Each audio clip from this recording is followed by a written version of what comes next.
Sensational show.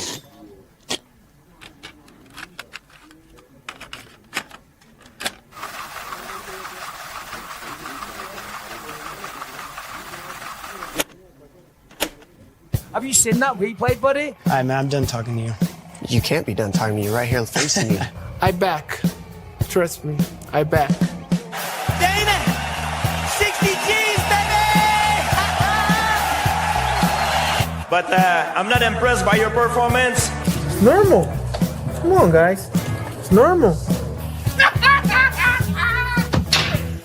You'll do nothing. You'll do nothing. I'm the man of the hour, Joe. Too sweet to be sour. What you see is what you get, and what you don't is better yet. I'm the women's pick. I'm the men's regret. And if you win against Chael Sonnen, you made a bad bet. I don't have much left to say other than you have seen nothing yet.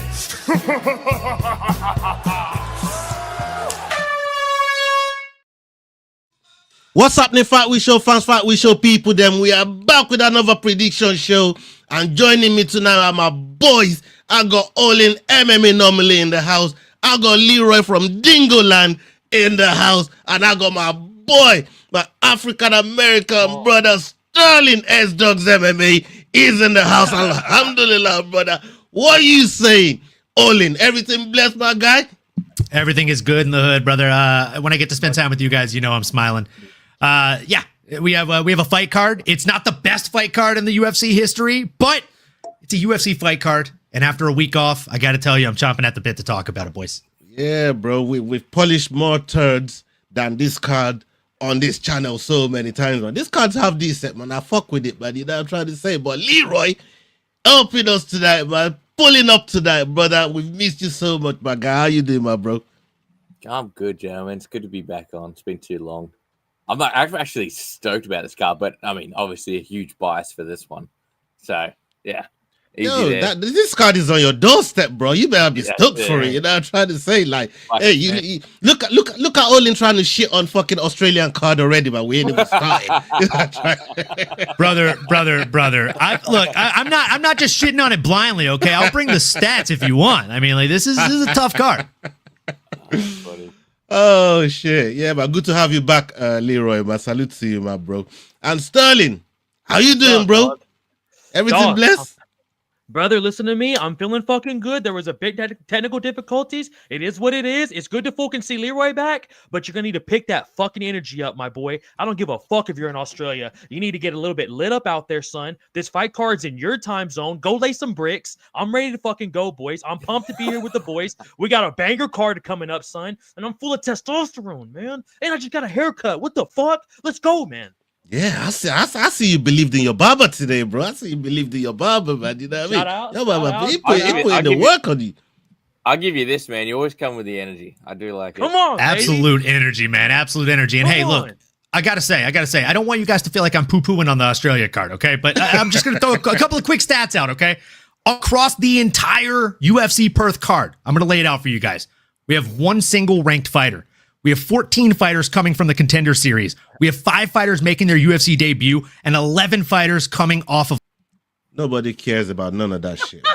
Who wants to hear all of that shit? This in Australian card like that, man. What's wrong with you, man? Leroy is here, brother.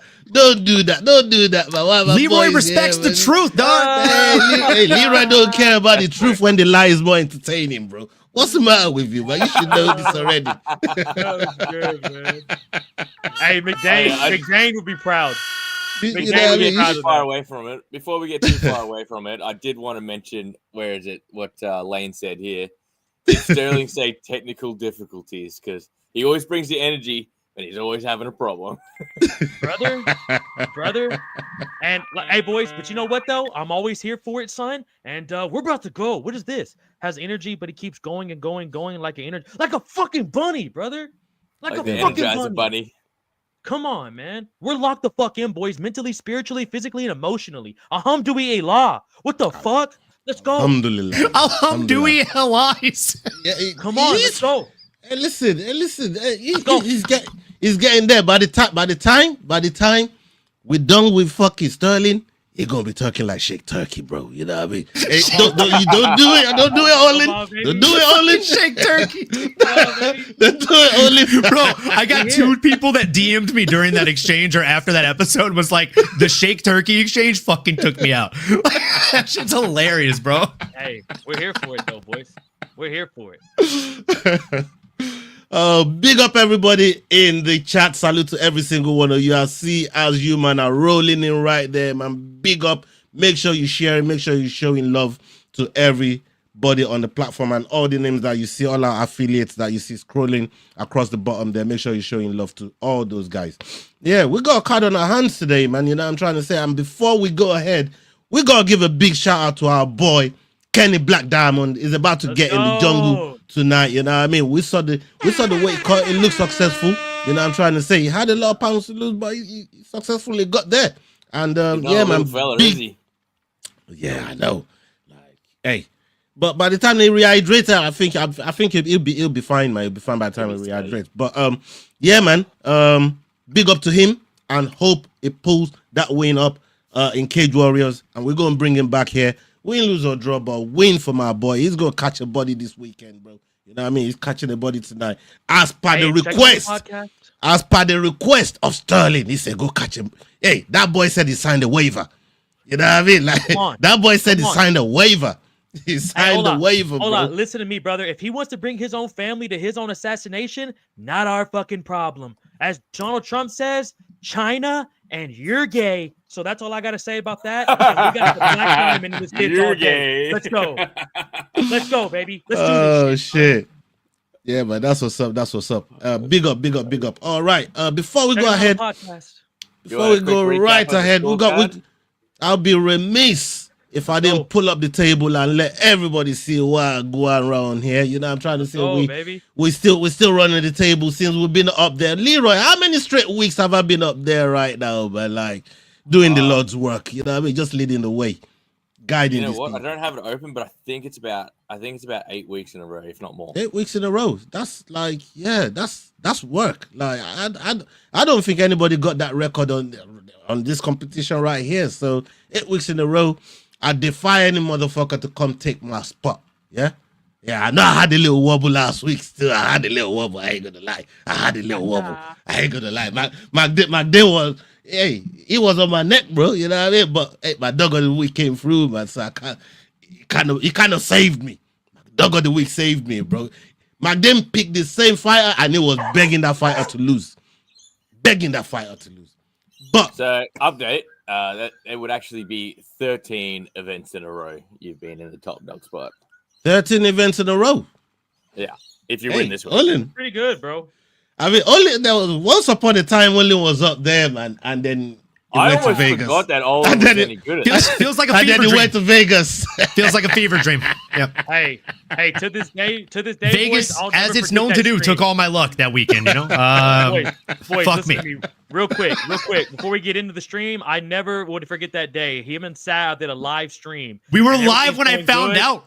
And then Leroy comes out of nowhere and goes, "Didn't submit your picks this week, bud." And Olin, I went from like blah blah blah, fight talk to. Hey, I think he ended the stream like 10 minutes later. He just cut the stream. Yeah, I went and cried in the fucking corner, drank half a bottle of fucking J-Mo, dog. That's all she wrote. That's what I said in the chat, Leroy. If you remember, like, bro, I don't care if you look at the delivery of your baby, your fucking funeral. I don't give a fuck where you are. You better send the fucking pics in. Brother, after how long, and Mary had to hear me complain about that and just cry about that situation. Dude, she set multiple Alexa reminders that go off every Thursday and Friday. That's why when it goes like I don't know if you've noticed, but around 5:30, 6 p.m. PST every Thursday, I'm like, hey, when did the dog pics come out? That's my first Alexa reminder. And I'm like, just want to make sure if I'm able to get these in before the other one goes off, I'm going, locked and loaded. Dog, I do not. Never again. It's happened a few times, and I always reach out and be like, "Oi, it's getting close. Don't forget your dog pics." I tried calling and everything, except for with you because I fell asleep early that night, so you got no reminders. Yeah. You poor bastard. crazy. It's crazy. And I think that's like the only time I've ever been like super late on it, like in general. Usually I try and get it done like the day before, the morning before. So like, yeah. Tough break, So, kid. Also for the record, Yao was in first place for 13 events as well. So he was there for 30. So I've just matched him. All right. This week I'm about to. If you win this week, you'll have matched him. All right. Okay. That's a mission in itself. I'm a man on a mission right now, man. I got purpose. I got another purpose. Another stat to beat. Olin had 5 in a row, but that was all the way back. That ended on the 1st of March. You don't have to go back to the date. That no one cares about that. Unnecessary context. Yeah, man. We're gonna get better at it, Masters. We'll be back. But I'm here with the boys, though, man. Let's go. Yeah, man. We're here. Let's go on with the first fight on the docket. And then we're gonna be coming to Olin for them juicy odds for the people that want to put some units, as Olin will call it in Olin's words. People that want to put some units on the fights, he'll be giving you for the odds. record. The odds on the screen are from yesterday. This is such a pick'ems fight to me. I'm not gonna lie to y'all. This fight should be a pick'ems like a motherfucker. Yeah. All right. Let's talk about it then. Let's talk about it. We got Brando Pericic versus Elisha Ellison. Elisha Ellison coming in with a record of 5-1, and we got Brando Pericic coming with a record of 4-1. Don't pretty it up. It's Elisha. Come on. No. It's Elisha. Elijah is a Christian name. I know. Bye, Elisha. Shout out Friday. Bye, Felicia. Hey, Brando could be saying that to him when the fucking does this. I couldn't help myself. Low hanging fruit, boys. Shout out Craig. Right, this fight is happening in the heavyweight division, people. Elisha fighting out of the USA, and we got Brando fighting out of Australia. What are the live odds on this one, please, Olin? So the live odds have shifted a little bit more in the favor of Brando Pericic. Right now, he is a -225 favorite, while Elisha Ellison is sitting at +185 dog odds. All right, Elisha Ellison. It might be good money, but because that's going to be a close fight. He might be worth the sprinkle there. I agree. Got to be a pickup. He's heavyweight. Solid juice on that bet. Identical. Yeah, look, I'm gonna go first. Hard, eh? I'm gonna go first on this one. I'm going with Brando. I'm going with Brando Pericic on this. Not much to go on with these guys. I'm just gonna come straight. This is a toss. This is a toss up. It's in the heavyweight. Don't really know much about these two guys. So I'm just gonna go with Brandon Pericic on this one. Leroy.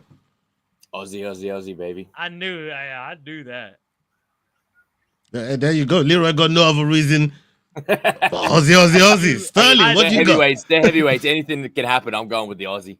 Does he need another reason? That's his... I'm gonna see if I can bring it back over here, boys. I'm going with my fucking fellow American son. But like I said, this is, you know what I'm saying, dog. I got to. I'm not crossover, but I gotta be honest with y'all, bro. This is a motherfucking pick'em of all pick'ems. I don't know what's gonna happen in this fight. This could be 3 rounds of boring bullshit, or these boys could come out slanging leather like 2 bears fighting over salmon. So I don't know what we're gonna do on this. It's gonna be very interesting, but I'm gonna back my fellow American on this one, boys, and this should start a pretty good night right here. I think so. Okay, what about you, Olin? Yeah, man. My picks. Can we just talk about the nicknames here? Like, we've got the Balkan Bear coming in against the Snack Panther. That is. How's nobody mentioned the nicknames yet? That is the amazing. Snack Panther alone. That's worthy nicknaming. Come on, guys. Yeah. Elisha Snack Panther Ellison is just a hilarious nickname. I gotta be honest. I like Pericic in this one. I think he should be able to come out here and get it done. He should be the better fighter based on what I've seen. Brando is just a stronger guy, but Elisha has hands that deliver from either side, right? I think the safest bet from a betting perspective on this would probably be, and there's a reason it's a -220 bet here, to take the under, right? Even the under 1.5 is currently set at -220. If you're willing to sacrifice a little bit more juice on that, I would take the under 2.5 there. But my pick is on Brando. I think he should be able to outwork his opponent, and he just looks like he's built like a fucking bear, huh? I mean, his nickname is literally the Balkan Bear, so I guess pun intended. Hey, Yeah, Olin, that's gonna be a also, trap. you might actually know this. I couldn't find it when I was making up the graphics. What's their reaches? Okay, let's. Because they didn't have it on the UFC website. The reach is I've just damn near added their identical. same as their height. That shit's So, identical. Oh, It's okay. 1 centimeter but- different. It's It is, or okay. sorry, it's 1 inch different. 79 inches to 78 inches. Yeah, so virtually 79 identical. to There's a 1 inch 78. differential. Yeah. There's nothing in it. Looks like Alicia is giving up 1 inch to Brando, so more reason to bet on the bear. Yeah. Right. Okay. We go to number 2 fight that Leroy has put together for us on the docket. We go to Luana Carolina versus Michelle Montague. Michelle Montague coming with a record of 6-0, and we got Luana Carolina coming in with a record of 11-4. Carolina fighting out of Brazil, and we got Michelle fighting out of New Zealand. This fight is happening in the bantamweight division. What are the live odds on this one, please, Olin? Live odds on this one are Luana Carolina sitting at a plus 200 underdog spot, while Michelle Montague is sitting as a minus 245, fairly hefty favorite. So is it pronounced Montag or Montague? Leroy, how would they pronounce this name on that side of the world there? I was going to say in America, it's Montague, so I'm not sure. Shit, One you thing know, I don't hey, know. Yeah, Brother. that's what I thought. That's what I thought. Anyway, Yeah. we're still with you, Leroy. Where are you going on this one? Well, let's start with this comment right here first. Talking about Olin.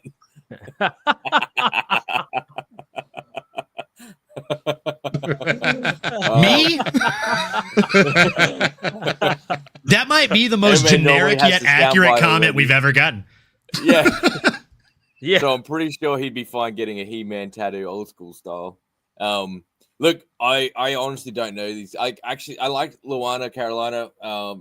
She did get flatlined by Molly Meatball, and I did call that would happen. But I like her in general. But I got to go with the Kiwi, fellow Anzac.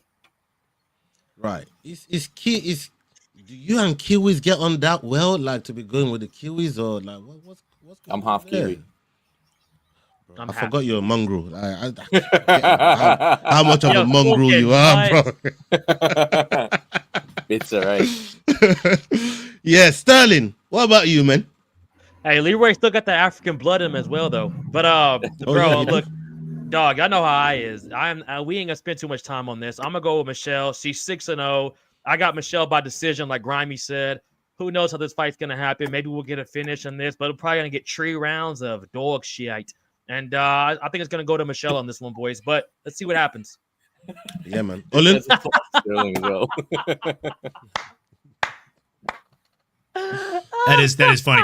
What the best part is, I don't know if you saw his other comment, but he wasn't even talking about us. He was talking about a different stream. That guy Giuliano Argenti. Apparently, he got a haircut, and now he looks like a Jarhead character. Damn. Yeah. I just saw it. And just We're all going to the same barber guy. Nothing wrong with it, brother. Nothing wrong with He's it. a good barber. He's a great barber. Shout out Yao on this bitch. What's up, Yao? How you doing, brother? Shout out Yao, baby. Got the Wi-Fi up and running. What? You know what it is, Yao? All right, who's Oh, breaking yeah. down this You fight got- right now? You Me? got on this, Olin. Yeah, that's Michelle you. and, Yeah, we I'll be Wait. honest, man. Michelle Montague should get it done. Luana Carolina is one of these chicks that she came in, she looked really good. She looked like she was going to be possibly one of the next big things in women's MMA. And she's like a roller coaster, you know? Just as many times as she goes up, she goes right back down. So she loses momentum, she gains momentum. I feel like she's in that gaining momentum phase right now, so it's about time that she loses momentum again. And Michelle Montague just seems to be a little bit ahead of her across the board. I mean, the only place she's not ahead of her is in terms of reach, but she has 2 inches of height on her, which I think kind of counteracts that reach deficit. I think Montague probably goes out there and gets a submission. That's exactly my thinking as well. I'm thinking, anyhow, Michelle takes her down. It's pretty much over. You know, as far as I'm concerned, she knows what she's doing down there. You know, when she takes the fight to the ground, a lot of her fights that that she's won is all by finishes, submissions, and it's almost like another kind of Mackenzie Dern coming into coming into the fold. So yeah, it'll be interesting to see how she approaches this fight. But yeah, I'm expecting a finish here from Michelle. So yeah, this one looks like it's gonna be a full house. All right, let's get on to the next one on the docket, people. This one right here, I love this fight. We got Loma Lookboonmee versus Alicia Tainera. Alicia Tainera coming in with a record of 12-1. Loma Lookboonmee with a record of 10-3. Lookboonmee fighting out of Thailand, and we've got Alicia fighting out of Brazil. This fight is happening in the strawweight division. What are the live odds on this one, please, Olin? Probably my favorite fight to answer this question for, my guy, because Loma Lookboonmee is sitting currently as a plus 195 underdog, while the newcomer Alexia Tainara is sitting heftily as a minus 238 favorite. I love this odd stack. Crazy odds. Disrespectful as fuck to Loma Lookboonmee. I don't know how. One loss and they forgot who the hell this chick is. It makes zero sense to me. It's crazy, and yeah, look, I'm locking it in right now. I'm not even gonna fuck about, man. Lookboonmee is my dog of the week. She's gonna be my dog of the week, bro. I mean, I'm locking that shit in right now. She's one of my favorite fighters. Yeah, man, that shit's so disrespectful, man. And look, this. Look, that's an our chick though. She got the knockout on Dana White Contend Series, eh? I think Luma was probably your highest scoring fighter on your first season of Fantasy UFC. Yeah. Like easily. And she was an easy pick too. I'm like, I can't believe no one else picked her. Yeah, you picked her like round 3, and I'm like, oh, that was good. Yeah. knocking out Molly. That's like, you know what I mean? I can't put no stock into that, man. You know what I'm trying to say? Lookboonmee is somebody that we've seen that's competed in this division for a minute, and we know when she puts it together, she is lethal. She is lethal in that cage, and we're going to get a good fight. I just think the betting line is a bit disrespectful towards Lookboonmee. So, yeah, I'm going to be edging my money on that, man. You know what I mean? She's definitely going to be on my parlay, man. She's going to be my dog of the week. Like, on Silk Pajamas, I've literally put all my stacks on Loma Lookboonmee. On Silk Pajamas. Shout out to Silk Pajamas, by the way. And shout out to Full Mount MMA as well, man. We'll be rocking with them all the time. And salute to those guys. But yeah, I'm definitely. Shout out to Next MMA as well. Yeah, Next MMA. Yeah, he be doing that good work, man. Best brilliant website for looking up for fighter comparisons. For real. Yeah, man. So let's go. Loma Lookboonmee for me. Leroy? Oh, easy one for me. Yeah. I'm going Loma all day. Easy. Yeah. I love it, man. Like, I love that Thai style as well. I know Sterling does. I think all four of us do. Nothing against Tainara there, but I just think she's going to be too good, too experienced too. Yeah, man. Sterling, Leroy right about what he said? Brother, boy, I love her style, but correct me if I'm wrong. She used to fight at one championship, right? Lookboonmee? Yeah. All right, boys, listen to me. People, fucking, I don't know how many people we got on, but listen to me for real. Y'all know who I is about women's MMA? This chick, Lookboonmee, is a fucking savage. I do not blame fucking Olaf for putting her on underdogs and all the picks. I don't know why she's the underdog. The only reason I could think about, boys, is because the way Homegirl did at Molly McCann, and nobody was expecting that shit. So I think maybe the odds makers are looking at that, and she does bring a crazy amount of energy, boys. It's like, no matter what, this fight's going to be exciting. The last fight, it's going to be what it is. This fight's going to be fun as fuck to watch, boys. I think we're going to see a fucking nice striking fight, and we might fuck around and get a knockout here. I'm going to go Lookboonmee, boys, but here's the thing. Homegirl might fuck around and get 2 back-to-back upsets, so don't be surprised if it happens, but Lookboonmee is not a bad underdog. She's a minus 230 plus favorite. That's what I'm saying. I could see it happening either way here. It's just, this is an interesting ass fight, boys, but I think Lookboonmee's going to be a fucking dog. Yeah, it's just the betting line, though. It's the betting line. If it was a little bit closer or towards Lookboonmee, then you might think, all right, you know what? I might take a chance on Tashira, but you can't, not with that line there on Lookboonmee, man. That's crazy. There's no juice. Even if you're confident that Tainara is going to win this fight, you don't want to gamble on this one. Like minus 238 is not good odds. Unless you have a specific path to victory, like if you think she gets it done inside the distance, for example, if you think that she gets it done by submission, right? You can take her to win by submission and get her at plus 300 odds. You can take her to win by decision at plus 110. And God forbid you think she gets her first knockout ever against a fucking Thai specialist. You can take her at plus 1,000 on that. But I think you'd be a lot smarter if you took Lumaluk Bomi by TKO or KO. That's plus 1,600, folks. Like, and by the way, you can get her at plus 195 just on the money line. You put 1 unit on that, you get 2.95 back. So if your units are $50, that means you put 50 on it, you get $147.50 back. That's great juice for the squeeze when it comes to somebody like Lumaluk Bomi, who is honestly like battle tested and fighter fan approved, right? If you look at her last 3 wins alone in the promotion, Elise Reed, Bruna Brazil, Estela Nunez. Before that, she beat fucking Denise Gomes. And she made it look fairly easily. She got a unanimous decision over 3 out of 4 of those and got a rear naked choke over Elise Reed. So I think it's a lot of recency bias going into this odd line. And I think the fight fans that are brand new, that don't know Lumaluk Bomi, don't watch all the undercards, and did know Amanda McCann, right? That did tune into that fight and watch somebody that they like get blown apart. That's why we're seeing this line shift more and more in favor of the person that we're 3 out of 4 betting against. So I'm going to let the line keep shifting. I'll probably check it again around like 9 p.m. tonight and then lock in at least 1 or 2 units on Lumaluk Bomi. Olin, do you think Thanara will get in the clinch? Ignorantly, yes. I think she'll initiate it.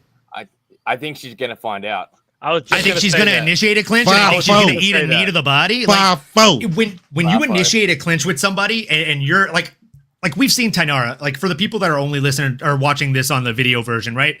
You'll see this. So when Tynara comes in, she does what I call like a sloppy clinch or a loose clinch, right? She just does hands on the back of the head, which it works. It's fine.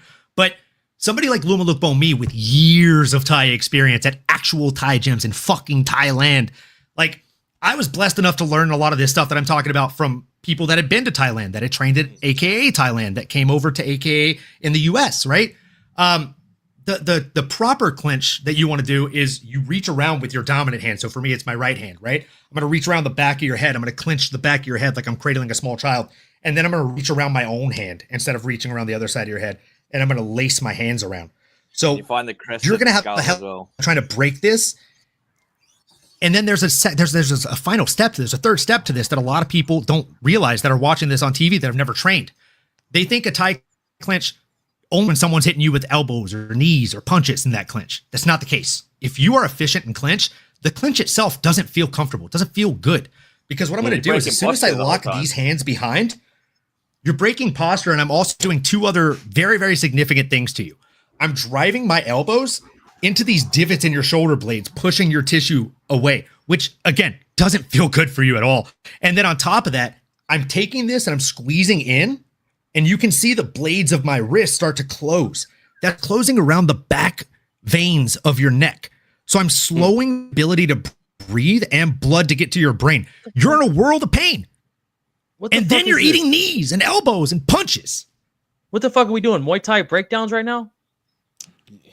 We're talking about a fucking fight. I'm doing a breakdown for a Muay Thai specialist. People know what it is. It's a Muay Thai. She's going to come in here and throw strikes. She's going to clinch her, throw knees and heavy kicks. Fuck, leg kicks and everything. Let's fucking go. I know you've got some technical difficulties. I'm going to clinch first time we hang out. Will Thanara initiate the clinch?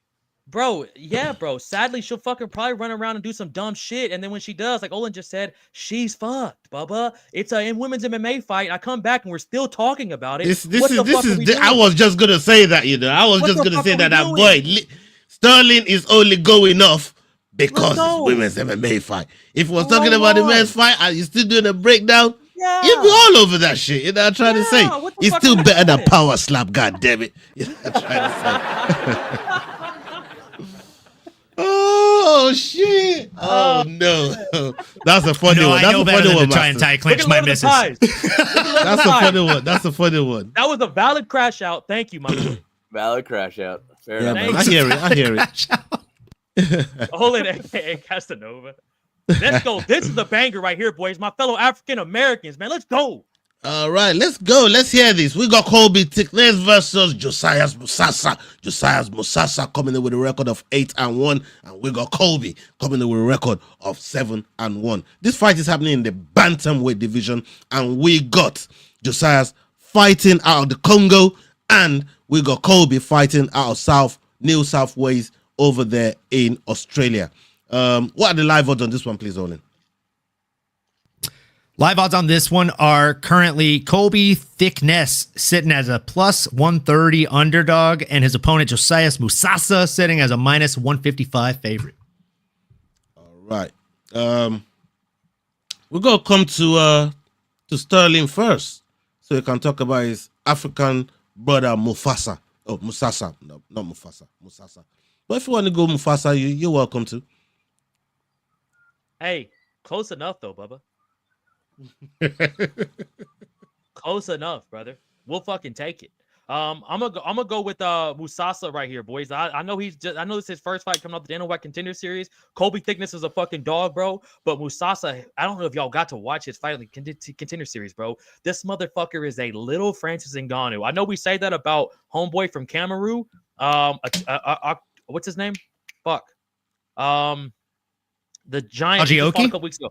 Thank you. We say that about him, but I'm telling y'all, this motherfucker is gonna come in there and throw Congo fucking hammers. This is gonna be a fucking war, and I just don't think Colby Thickness is gonna be able to take this. What a last name! I know he's fighting in his home country, but dog, I'm telling you, Musasa is a fucking animal. I think he'll come in here and knock homeboy the fuck out. Okay. Look, I'm gonna go with Mufasa as well, man. I'm gonna go with Mufasa as well. Both of them are coming off losses, so I mean they both need a win here, and I'm expecting them to throw hell for leather. And you know, with the nickname the KO Wizard, I'm expecting a finish from him.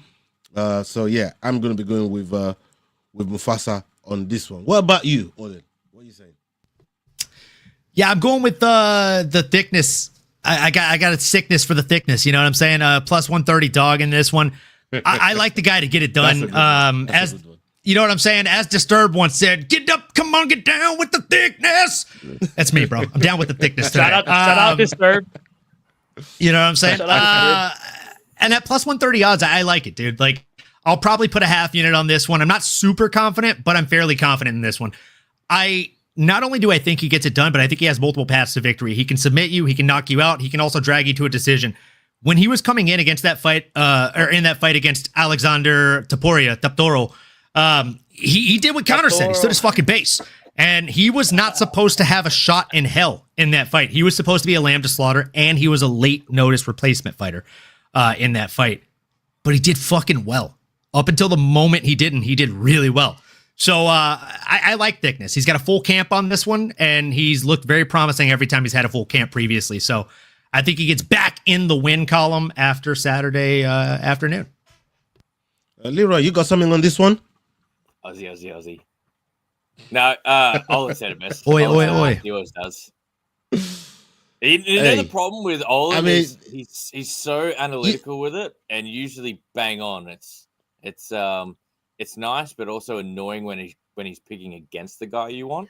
But in this case, he's picking who I want. So it's all right. Yeah, he said everything you need there. But I also think you've got. I think you caught the Australian fever here, man. The dingo blood is running in your veins right now, man. The kangaroos, the dingo blood is running in your veins. The kangaroos, they've already fucking uplifted you, making you jump high. You know what I mean, Leroy? But you're high for them Aussies. I hear it. But there's a fight that's gonna come along where I'm gonna really see where you're going on this one. Wait, hold on. I just have to address this comment real quick. I don't know how you can see it. It's camouflage. What? Nah, it's just He called you Moicano. What? Moicano's been out of the sun for a very long time, folks. Listen, Leroy got kids to pay for like Moicano, man. You know what I mean? I ain't paying for them kids no more. I'm done paying for them kids. Leroy got money. He got kids to pay for like Moicano, man. You know what I'm trying to say? Yeah, bro. I just assumed that I was Moicano out of the four of us. I feel like that's a fair assessment. Yeah, I can look like him the most. Yeah, man. Right. Yeah. I don't know if I ain't taking this. I ain't taking this thing here for a drive for a minute, bro. You know what I mean? But we don't know if my brother's gonna make it on the bus, under the bus, riding shotgun. I don't know, man. But let's talk about it. Let's talk about it anyway. You know what I mean? I like that little sound bite too. There, the horn. Did y'all hear that? Like I was that? about to say, did someone put a plus horn in there? I thought, bro, I was like, who the fuck just dropped that? I added that after the last show. Literally, I told myself, I was like, all right, they showed the bus graphic 3 times. I don't have a fucking sound for it. I need to find one. Nah, I'm telling you, bro, I was that was bang on. That was bang on, man. That was good. bang That was on. good. That was good. Okay, we got a good friend of the show here, Louis Sutherland versus Justin Taffa. Justin Taffa coming in with a record of 7-5, and we got Louis Sutherland with a record of 10-3. Louis fighting out of GBTT. We do know most of the people down there. Salute to all the boys down there. Simeon Powell, Kate Bacic, like Nikita Bagley. All, they got soldiers in that gym, man. Soldiers. And we got Justin Taffa over here fighting out of Australia. This fight is happening in the heavyweight division, people. Olin, give us the live odds on this one, please, brother. Live on this one are Justin Taffa currently sitting as a -122 favorite and Louis Sutherland sitting as a +102 slight underdog. Okay. Honestly, that's how Leroy. I think this is another pick-up fight right here. You're up on this one. Look, this is a tough one. I do like Louis Sutherland as well, and he is a fan of the show. But Justin Taffa, Justin Taffaola. Yeah. Yeah, Justin Taffa. Sorry. Let's just stick to Taffa, man. Like, just stop breaking my balls on this Justin and Jeffrey and whatever else I'm fucking call. What did I call him earlier on? Justin and Junior, they train like an hour away from where I am. Oh, really? Yeah, they train just around the corner, more or less. So I have to go with the locals, definitely. So when are they gonna whoop your ass? When are they gonna put you? When are they gonna put a beating on you, bro? Probably when I'm down there talking shit next, I guess. Hey, also not forget real quick. They do train with the fucking OG Mark Hunt too, boys. They do train with the fucking original gangster. Yeah, so I'm on the Sunshine Coast. That shit's overrated. North of Brisbane. And The Lord of the Pies comments amazing. That shit's overrated. He said the Taffas are like the Wayans brothers. Nobody really knows exactly how many there are. Thank you, Lord of the Pies. That's why I didn't know. You don't know Jeffrey. With the Wayans brothers, you don't know who the dad is. Bro, you don't know who the sons are. Like they all look like they don't know, age. bro. I just said the Taffas, man. You know what I mean? Just leave it as the Taffas. You know, it was the younger Taffa guy, right? and look at Sterling here, man, trying to make a point, and then he's stuck. Like, bro, dude's running dial up. Yeah, man. Look, I'm gonna look. Dude, it's hard for me on this fight right here. I can't. I'm gonna go. I'm gonna go with the second underdog here for Louis Sutherland, man. The boss is not gonna get active today. I'm gonna go. Really and truly, he's a Spurs fan though. I shouldn't really be picking him. You know what I mean? I should be fucking throwing him under the fucking bus. But we'll see what Olin got to say because of his recent disdain for Tottenham FC. What do you got, Olin? Yeah, I'm not a Tottenham FC fan. I'll just make that very clear from the start here. They took my favorite player from Nottingham Forest and Brennan Johnson, and they tried to take my second favorite player in Morgan Gibbs-White. I don't like what they're doing over there, okay? They're fucking crooks. They're thieves. Trying to steal all our talent. Scumbags, the whole lot of them. But, look, okay? I'm not going to hate somebody for the team that they like, all right? I'm a Raiders fan. I'm a Saints fan. A lot of people judge me for that, okay? So I'm going to go Louis Sutherland on this just because I will somebody on... You know the age-old saying, fool me once, shame on you. Fool me twice, shame on me. Fool me 3 times, you can't get fooled again. That's what George Bush said. So, fool me 3 times, can't get fooled again. I've already been fooled 3 times by the Taffas, right? Not necessarily Justin or Junior, the Taffas, okay? Yeah. Taffa squared. So, I'm not ever going to bet on a Taffa brother again in my fucking life. They're blacklisted as far as I'm concerned. Oh, did I or did I not say exactly that last time? I said, look, I'm back in Aussie, but I would not be putting money on any. Like, you cannot bet on them. You cannot. I don't blame. No, they're volatile. Like, mixed martial arts is the most volatile betting sector there is. And then betting on the Tafas is somewhere higher than that. Then add heavyweight, then add tougher brothers. Like then add tough. Exactly. Bro, you say you can't bet on them. The worst part is you can't bet against them. That's even worse. That's also true. That's also true. No. You can't bet against them. It's not a good idea. It's scary, bro. It's scary. It's crazy, honestly, man. When It's crazy. the toughest Fuck, brothers, I can't. So sad. I can't remember his name. There was a heavyweight that trained with John Jones. The same exact situation. Every time I bet on him, I've lost money. Every time I bet against him, I've lost money. You're talking about he has the thing on his nose? Yes. You're talking about he's a big ass heavyweight. Fuck, what's his name, bro? He's not great. Dontel Mays. No, Dontel Mays. That's who it is. Oh, Dontel Mays. This fucking guy. Like every time I've ever bet on him, he's lost. Every time I've bet against him, he's won. I don't bet on his fights as a rule of thumb now. So like for this, I'm not going to bet on this fight because of exactly what Ola said. Like if you bet on a Tafa, you're probably going to lose money. If you bet against a Tafa, you're probably just as likely to lose money. So just stay away. The moral of the story: stay away from that fight. Yeah, stay away from the line, folks. Don't get tricked. Unless you're betting the under. You know what? Let me look at the under. That got you there, Olin. That got you, man. That got you thinking, man. Hey, you know what? that got you hook, line, and sinker right there. Like, you know what? He speaks the language, bro. He speaks the language. You can get the under 2.5 for minus 175 right now. That's not terrible odds. That's not bad. That's not bad. That would look good on the parlay. I might have to see. We'll get you 1.57 back flat out. So again, $50 get you 78 and some change. That's not a bad line. Yeah, man. I'll go with that, man. I'll go with that. Because both those guys are going to be heavy and gassing and throwing everything. So Sterling, you got somebody that you want to go for out of those two, Sutherland or Tafa? I was just about to say, with all this being said, boys, I'm gonna go with the Tafa. I'm gonna go with the Tafa brothers on this, man. I just think this motherfucker's gonna come out swinging and banging, brother. And honestly, it's whoever gets hit first in this fight with a clean shot is probably gonna lose, to be real honest. So the odds being under 2.5 is kind of crazy. I could see this being a boring 3-round fight, but for the most part, I think this is gonna be done within 2. Okay. I was just gonna say, don't ruin the under fucking bet, man. You know what I mean? Like, No. I was like, don't put that out into the fucking universe, bro. Don't make me switch my bet to the over 2.5. Look, I'm just saying, there's also a good chance this shit could be like Derek Lewis, Francis Ngannou. You know what I'm saying? But I don't see it. But a little over caution, too much respect for the power. Nah, yeah, I can see that too.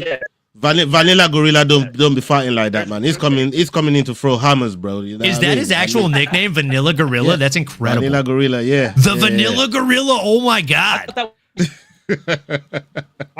And talk about the definition of a Tinder picture. Like, do you guys see his picture on Tapology? He looks like the buffest man in humankind. And then you see him at the like press conference, and you're like, he just looks like an average dude. Yeah, he does. He's a cool guy, man. He's a cool guy, man. It's no knock on him. I'm just saying he picked a great They picked a great Tapology pick. Sorry, Stock. Y'all remember when Nick Diaz posted that picture of him looking absolutely shredded, like he was 155? And then we saw him fight Robbie, and we were like, "What the fuck?" We were like, "Nick, you're 200 Nick posted pounds, a picture from 1995. Yeah, bro, he looked shredded. He looked fucking shredded, and then he walked out, and I was like, "Nick," I was like, "What are we doing?" Poor guy used Grok to edit out his frosted tips from back when he was 16. Dude. one of my favorite peaks of Nate is when he's been fucking put side by side with the fucking Australian kangaroo, bro. And the fucking thing's posted up like that, man. Like fucking Stop it, bro. It looks just like Nate Diaz. Fuck, bro. Don't do Nate like that, bro. That shit is funny. Come my on, god. dog. Yeah, I know you've seen that, man. I know you've seen that still. Could you imagine an Australian Nate Diaz? Hey, these fucking kangaroos are fucking pussy, huh? What a fucking pussy. I'd fuck that kangaroo up with some fucking ninja shit. You know what I'm saying, mate? Fucking pussy ass kangaroo. Don't all Aussies just sound punch drunk anyway? Y'all do. It made for an easy impression, I guess. Yeah, y'all do. And then Leroy, when y'all do get drunk, it's dangerous. But my bad. Let's go. Let's go to the next one on the docket, man. God damn. Boy, and you say Tafa could be fighting for his job? Let's talk about Rolando Bendoya versus Jamie Mulaki. What a bunch of malarkey. In the lightweight division. Mulaki coming in with a record of 17-8. Rolando coming in with a record of 14-4. Rolando fighting out of Peru, and we got Mulaki fighting out of Australia. What are the live odds on this one, please, Olin? This is a good old-fashioned pick'em, boys. We got Jamie Mullarkey sitting as a minus 118 and Rolando Bedoya sitting as a minus 102. Yeah, this is crazy, man. This is such a dude. Both of them coming be such a good fight. Wild losses, man. Like this is the crazy. fact that the odds 2 days ago were dead even at minus 110 and minus 110 when Leroy put this together tells you everything you need to know about this fight. Boys, this is gonna be a fucking scrap. Is it? Well, tell us that. Tell us, Sonny. Tell us. Doggy. I'm gonna go with Mullarkey on this one. I think this dude has I don't know what it is. He has a bit of JDM to me. He looks like a 155 JDM, bro. Motherfucker always brings it. His boxing's nasty. If he needs to wrestle, he'll wrestle and get the job done. And my Peruvian Costa Rican brother, don't get shit twisted. He's here to fucking bang as well, boys. And this motherfucker has a bit of a Daniel Zehuder kind of style. So this is gonna be a fucking absolute scrap, if I would say so myself, boys. And I got to go with Mullarkey on this one. Leroy, are we getting Aussie again? Is that where we're going? I already know. I wouldn't be surprised if the loser has to leave town. Yeah, I know they're both lost to what I would say is the upper echelon of the division, but. You putting together 2-3 losses in a row, it starts to get on that teeter there. And Mullarkey, luckily, I think he has a bit of pull. I might be biased there as well, but I think he has a bit of star power to him. So he might be all right with a loss, but I can't say the same for the fella from Peru. So I'm obviously going with the Aussie, but I think it's going to be a scrap. I think you're on the money there, Sterling. Yeah, and I mean, look, bro, it's gonna be Mulaki's last loss. You can't really kick his ass too much for that. You know what I mean? Because losing to Mauricio Rufy, what Rufy was doing to everybody before BSD got to Rufy, it was taking everybody out. So that's not a shameful loss there for Mulaki. And I'm still riding hard with the Fighting Nerds. I still think that they all took an L. That's cool. They're gonna bounce back even better. I'm gonna bury those motherfuckers, man. Lord help me, man. You know what I mean? I'm on a mission. I'm on a mission with those guys. Technically, the Fighting Nerds are undefeated. This is the only camp in all 4 of those fighters' lifetimes that they did not, or in their UFC lifetime tenure, that they did not train for their full camp at the Fighting Nerds gym. They all went to new gyms for the first time during these fights they lost. That's it. I didn't know still rocking the fucking It's worth noting. It's worth noting. So the Fighting Nerds, the ones that fight out of the gym, they've been defeated. The Alchemist in the UFC since 2023 is undefeated. Yes. Again, it's worth noting, bro. I was trying to get on technicality, man. Fighting Nerds. Bro, I gotta bring the stats. What do you want me to do? Technicalities. You know what I mean?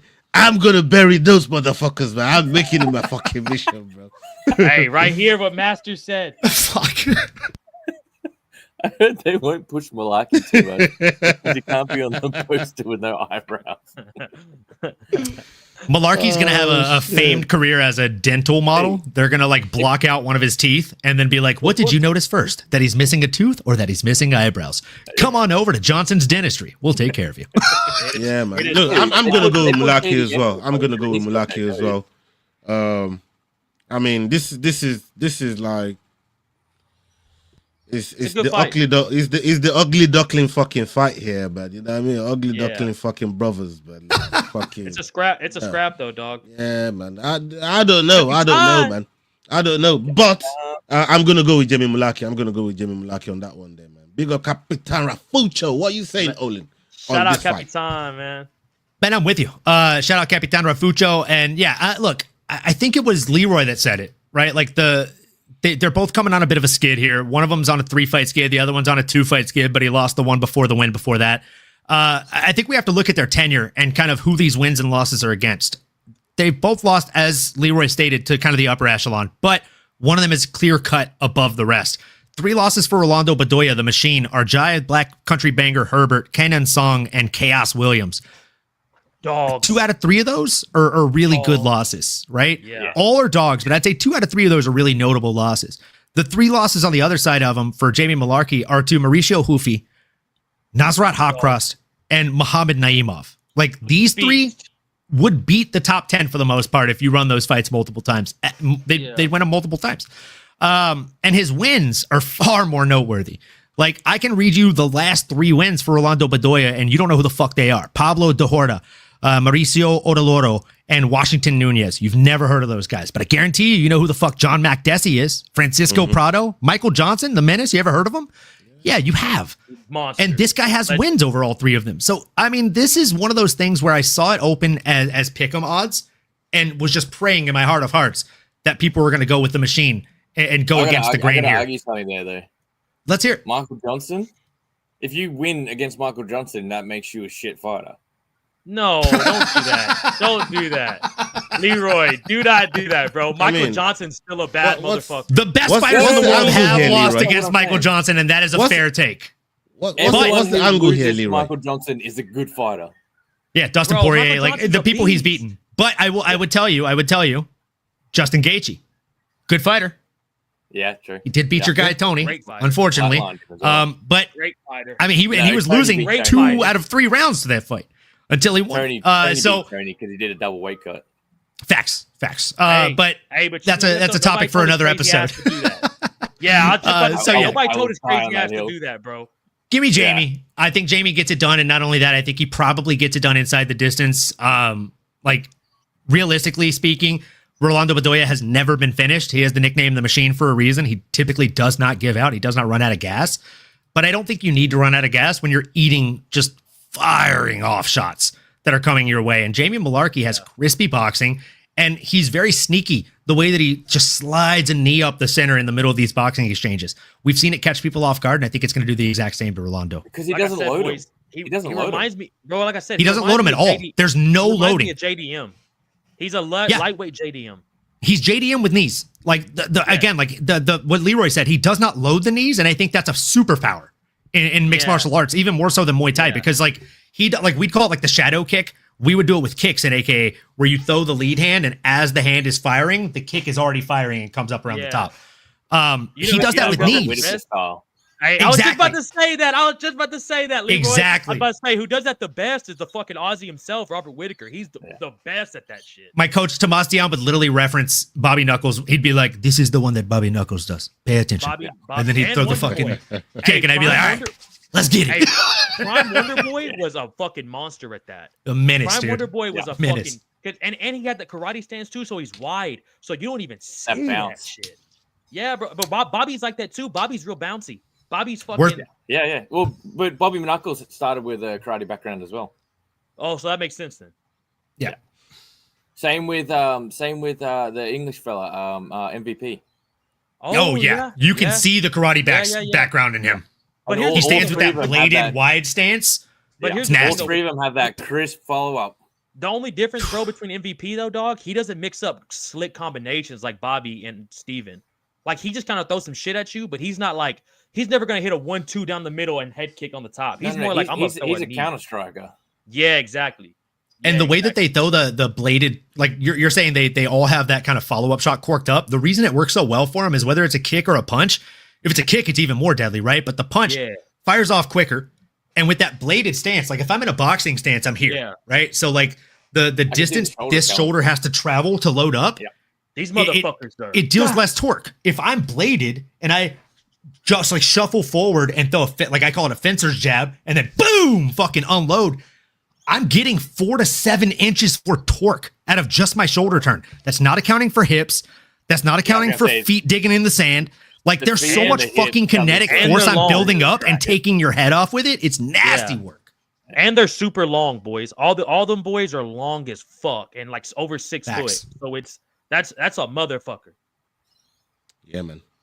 All right, let's go on to the next fight on the docket, people. We got Andre Petroski versus Cam Rouston. Cam Rouston coming in with a record of 12-3. We got Andre Petroski coming in with a record of 13-4. Petroski fighting out the USA, and we got Cam fighting out City Kickboxing in Australia. This fight is happening in the middleweight division.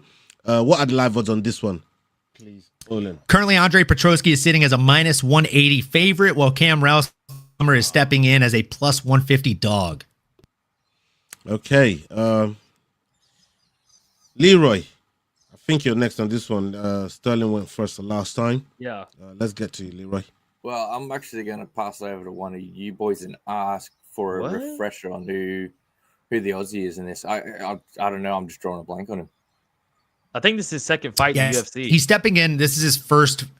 I think, is it his second fight or is it his first fight? I think it's his second. It could be his first. It could be his debut. No, this is his first fight. This is making his debut. This is his first fight. Yeah. He fought on Contenders.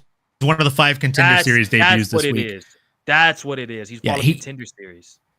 He fought against Brandon Holmes in the Contender Series back in August, which was not that long ago, obviously. It was on August 19th. And he won via knockout in round number 1 via punches, elbows, and a follow-up knee. Before that, his record is 4 wins by KO, 7 by submission, 1 by decision. His only losses have come by way of decision, 2 of those, and then 1 loss by way of TKO or knockout.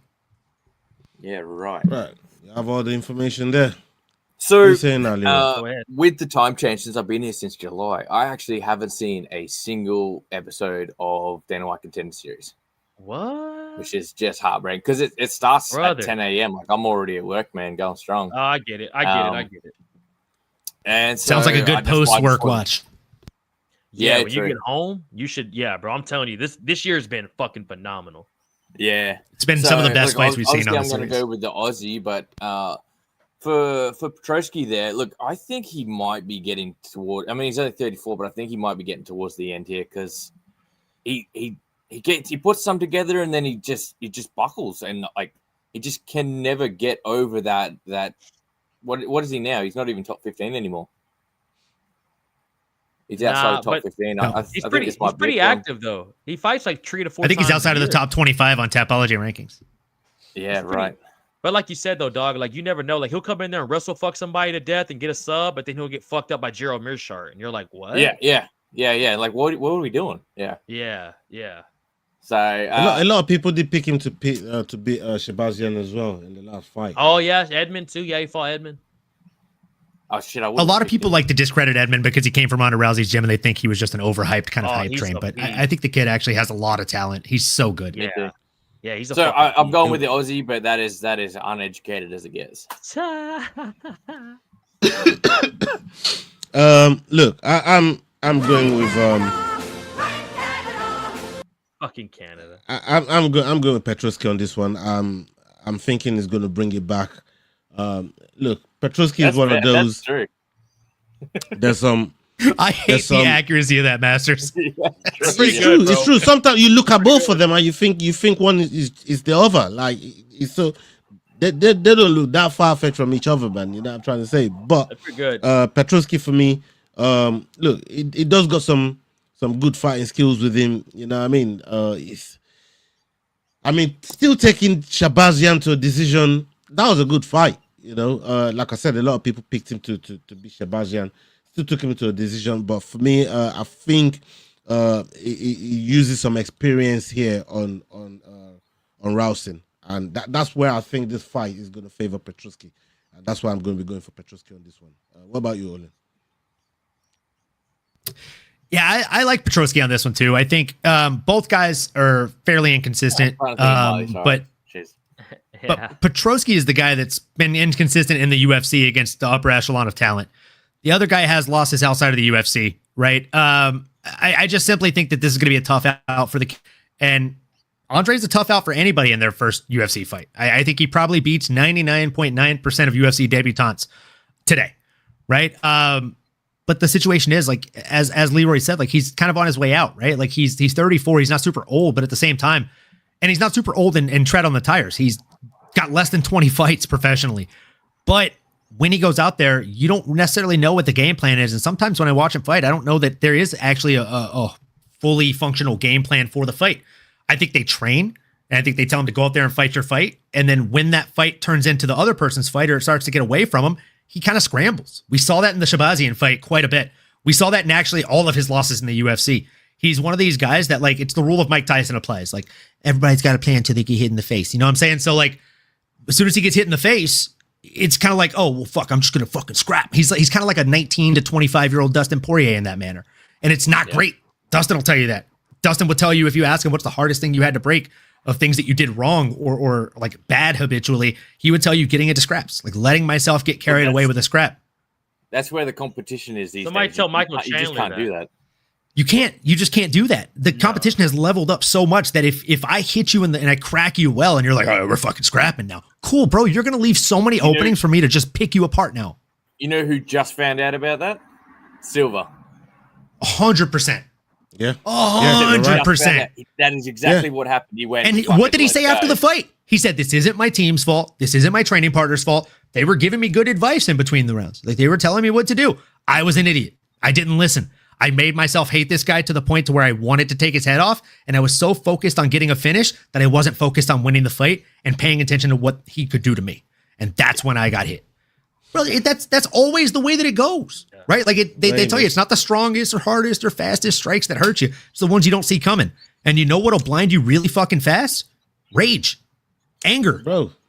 Just apply a little bit of fight IQ, man, and you like it goes a long way. Just apply a little bit of fight IQ is such a fun line because, like, let me tell you, the old man that I am today, I feel like I'd whoop the guy that used to train at AKA all those years just because of my fight IQ. That guy was a way more physical specimen than me. I'm a fat boy these days, but I'd beat that guy's ass because I'm smart and I could make that guy get angry and throw things that he shouldn't be throwing. Guys, fight IQ is everything. I want to just quickly, if we can, just a quick rebuttal to not rebuttal, but a quick bit about each one of these ones here. So, Masters of the Universe Classic said, guys, do you think JDM can beat Islam? So many champions go in as the underdog lately. DDP with Hamzat did. I know, but you get my point. Yes. If you're asking me and Olin, you know what the answer is. I mean, this one's not even up for discussion. But I will leave it to Sterling. I'm not even gonna come to you because of a dickhead bias. Yeah. So Sterling, you're the one that's suited best to talk about this because me and Olin we're gonna go one way. Leroy gonna go Aussie. Me bias? You know for Islam, no chance, bro. You know what I mean? We know what Islam did to your pinky toe, man. You know, I was just gonna say that, damn it! I was waiting for you to toss it to me. I was gonna be like, my pinky finger. I obviously haven't told the story enough. I was gonna be like, before. Wait, what happened to your pinky? Oh, go ahead, just fucking. Oh, don't make him do. Hey, allow it, man, allow it. But please, Sterling, answer that question there for Masters. Well, I'm glad you brought that up because I was gonna say something about that. But boys, I'm gonna be honest with y'all. I think this is such a fucking interesting fight. And dog, I've picked against Islam since the fucking DP fight. So it's hard. It's hard. I've been rocking with everybody but Islam. And I know JDM's a motherfucker. And here's what I try to tell the boys. I remember telling Crossover and everybody this when they was like, y'all think JDM's takedown against Bilal's be able to hold up? And I was like, suck my dick. Yes, all fucking day. Y'all think Leon Edwards has good wrestling defense? Go fuck someone's face. Leon Edwards' defense sucks cock on the floor. But here's the thing, though. With JDM, that motherfucker's a dog. And I don't think Islam... Bilal went into that fight talking about Canelo hands. We've seen what happened to Canelo since then. What a dumb What you talking about, bro? Bro, but here's the thing. Dog. Here's the thing, dog. If Islam gets it to the ground, I think he'd be surprised how fucking relentless JDM is. I think JDM's got a different fucking mentality besides Dustin Poirier than anybody he's fought so far, bro. And who sent JDM to Dagestan 3 years and forget? Who did that? Bro? Come on, bro. JDM's a motherfucking dog, my boy. And honestly, I think this would be a fucking scrap. But if I had to put money on it, if y'all were like, put your life on the line, dog, I would have to go Islam. He's just you say to us, gun to your head, you're going Islam? I'd have to, bro. I'd have to. Just because that motherfucker's good everywhere. Not like good, bro. It sounds like gun to his head. He wants to live. You know what I'm saying? You know what I'm saying? Like, here's another one. Just for that, we'll let you have one phone call every 6 months, bro. You're not trying to say just for that, man. We'll let you have one phone call every 6 months. Maybe you can call your son 6 months. Check on him one time. Bro, I'm telling you, bro. It's just like JDM's good everywhere. Islam's a fucking beast everywhere. He's just fucking that motherfucker's a full-rounded MMA fighter. And he's big. Leroy. And he's fucking big. I'm gonna give you the benefit of the doubt here to give us an unbiased analysis on that question there from Masters. Come on, dog. You don't need to do this. Unbiased? Yeah, Man's in there's no Australia. need to do- yeah. The fuck are you talking about bias? I just want to see His how much of neighbor a is straight Kangaroo you can fucking be. Jack, bro. Hola, this man cried when Volkanovski won the belt. You don't think he's gonna rock with JDM? I cried with a boner. You gonna cry when Islam takes that belt off of him, bro. But hey, talk to the people, Leroy. What you got? So listen, I need to talk about JDM versus Bilal. Yes, Bilal was talking about Canelo hands, but if you watch that fight, he kept getting punished when he wanted to enact his game of pressuring the takedowns. He kept getting punished for it, so he stopped doing it. Yeah. It was not like he just wanted to stand there and bang, even though he wanted to prove a point. He was trying to put his game plan on, but this ain't Leon Edwards. That's fair, but I think we can both agree that the takedown style of Islam Makhachev versus Bilal is entirely different. Bilal does high crotch and blast double style downs unless he knows he's in on a clinch and can drop a level and get like an easy single leg or a pick. Islam will fucking ankle pick you from 6 miles away, Ankle dog. picks, bro. We saw what he did to Dustin. We saw what he did to Dustin, bro. I was 5 rows away from the cage when that happened. I cried that night, and they weren't happy tears. I did not have a boner, okay? Bro, dog. I mean, not to spend too much time on this because we got 6 more fucking fights to break down. But bro, Islam, when he takes dudes down, it ain't like Bilal. Bilal's just trying to hold you down to the round. Islam's like, I'm gonna finish your bitch ass. Yeah, he's gonna smash you. Islam takedowns are what Jeremy Stevens thinks his knockouts are. I do think it's Islam's fight to win, but I am going with JDM. I'm hoping that Islam isn't as big up there and that strength doesn't translate as well, even though I know it will. I'm just hoping it will. Yeah. Okay. And that's a fair hope. That's definitely a fair hope. Sorry, boys. Quick one here. Just a quick teaser for the main event here. Leroy, Guys, here's a question for you. After Ulberg's fight with Jan being lackluster, do you think he's playing it safe now? How about you wait till we get to the main event and we'll discuss it? We'll talk about that then. But we got Navarro Sterling versus Rodolfo Bellato. Rodolfo Bellato coming in with a record of 12-2, won no contest, and we got Navarro Sterling with a record of 7-0. This fight is happening in the light heavyweight division. Navarro Sterling fighting out of Auckland in New Zealand, and we got Bellato fighting out of Brazil. What are the live odds on this one, please, Olin? Live odds on this one are Navajo Sterling being a -258 favorite, and Rodolfo Bellato being a +210 underdog. I misread that because I was surprised by it myself. Holy fuck! There you go. Right. All right. I'm gonna go first on this one. I'm gonna stick with Sterling. I think Sterling, in his showings so far, he looks comfortable in there. It looks like he knows how to navigate. Especially, look, in that division, navigating your way to the decision, it's not that fucking easy, man. You know what I mean? There's a lot of power in that fight there. So it tells me he does fight with a little bit of fight IQ as well. So I'm gonna go with Navarro Sterling here. What about you, Olin? What are you saying? Yeah, man. I'll be honest. This is probably one of the hardest fights to pick on paper. If there was a pick'em on the card, I would think it would be this one, if I'm being completely candid. Navajo Sterling is one of these guys that's looked really good as soon as he came into the UFC. He's exciting, which makes him look good. Like, last time I watched him fight, I drove to buddies in LA's, and we were probably screaming during this fight against Ivan Arslan, which no one thought that was going to be one of the most exciting fights of that night, but it was. Dude just goes out there and throws reckless abandon and caution to the wind. But then you have somebody like Rodolfo Bellato, traitor, who is just nasty, right? He had the no contest over Paul Craig, the majority draw over Jimmy Crute. He's had one of these really, really weird careers where every time he goes out there, he either wins or some weird shit happens. I think this is not going to be the latter. I think this is going to be one where he goes out there and wins. The only actual loss he has in the UFC and out of the UFC, for those of you that are following along and paying attention, has the same name. It's just crazy. His name is Vitor Petrino. He beat him outside of the UFC, then he beat him again inside of the UFC. Those are his only 2 losses. And last time I checked, this guy's name is Navajo Sterling, so I think he's probably going to go out there and take the L.